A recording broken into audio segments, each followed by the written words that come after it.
Look at my little fox. My friend got it for me. Hi everyone, welcome to my booktube channel. I'm Siwan and I love to read. It's a new month, so it's time to do my April reading wrap up. I read 5 books this month. Real life kind of got in the way again.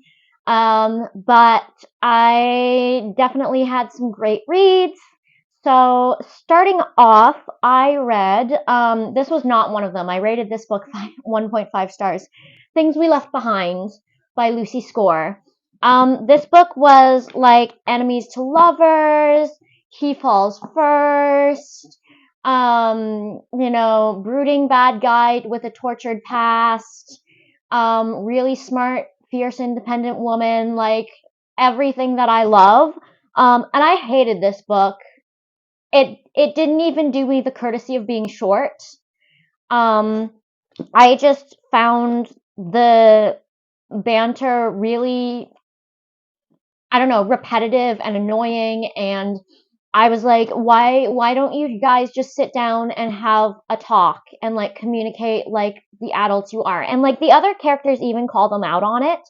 They're like, do we have to like separate you? Or can you behave like grown adults? And I have no time for stupid shenanigans. Like the thing is, if I wanted to read about children, teenagers being stupid, I would read about teenagers being stupid. And these characters are supposed to be in their 30s and 40s.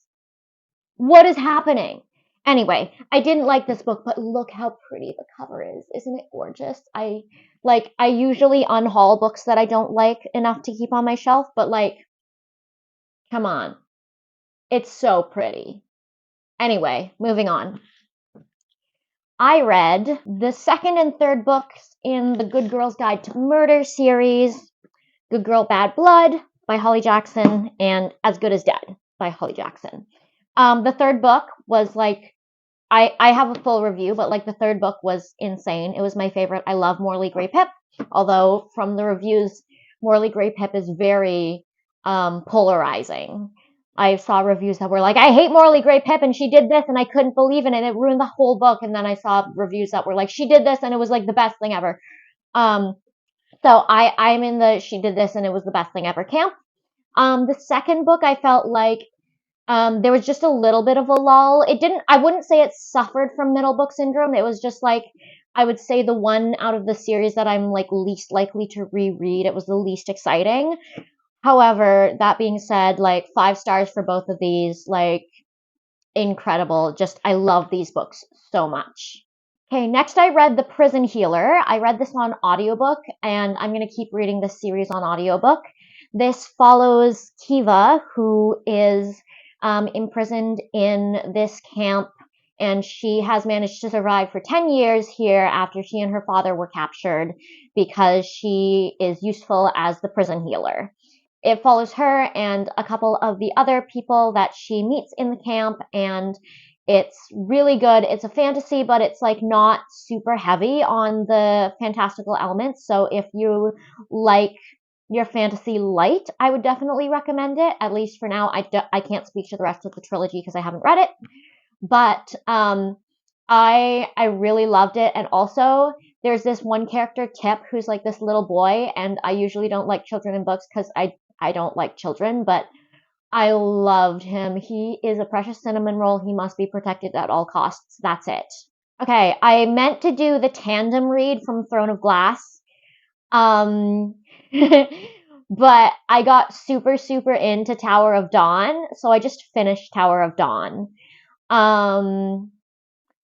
And like, it was great. I was expecting to like not love it that much because the thing is like, I cannot pronounce this name. Kale, Chol, Chowel, Cha, Cha, Cha, Cha, Cha, Cha.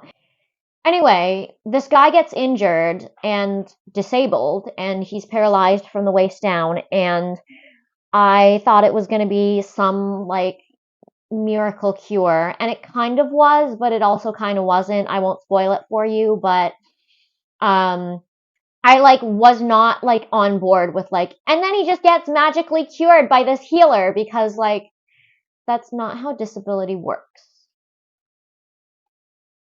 But that didn't quite happen. So I'm pretty satisfied with the ending, and like the character growth was insane. Like he literally, with, I think I can say this without spoiling it, he literally goes from being like, I am disabled, my dignity is gone, this is the worst thing, I'll have to be in a chair the rest of my life, this is the worst thing ever, to at the end of the book, he's like, I am who I am, and I'm a good person, and I can do the right thing, and I can be strong, and I can fight, and it doesn't matter if I'm in a chair or not. And I was like, whoa, okay. I loved it. I just thought it was so good. And so this month in May, I'm gonna finish Empire of Storms. I'm like 40% through or something already. So I'm gonna finish Empire of Storms and hopefully move on to Kingdom of Ash. The next book I read was Wildfire by Hannah Grace. This is the second in the Maple Hills series, but I didn't read the first one. The first one is Icebreaker, and I didn't read it purely because I heard rumors about the Uber scene, and it scared me. So I didn't read Icebreaker, but I read Wildfire, and it was really cute. I think I rated it 3.5 stars, which is kind of my standard rating for like a cute, fun rom com that's like not really anything special, but like has a bit of heart and like is just fun, mindless entertainment. So I loved it. I thought it was great. 3.5 stars. Nothing really to say. There's nothing like really special about it, but like it's like friends to lovers, and it's just really cute, and it has a little bit, like there are some heartfelt moments, and yeah, I enjoyed it. And the last book I read was Nice to Meet You by Bella Purcell. This is an ARC I received.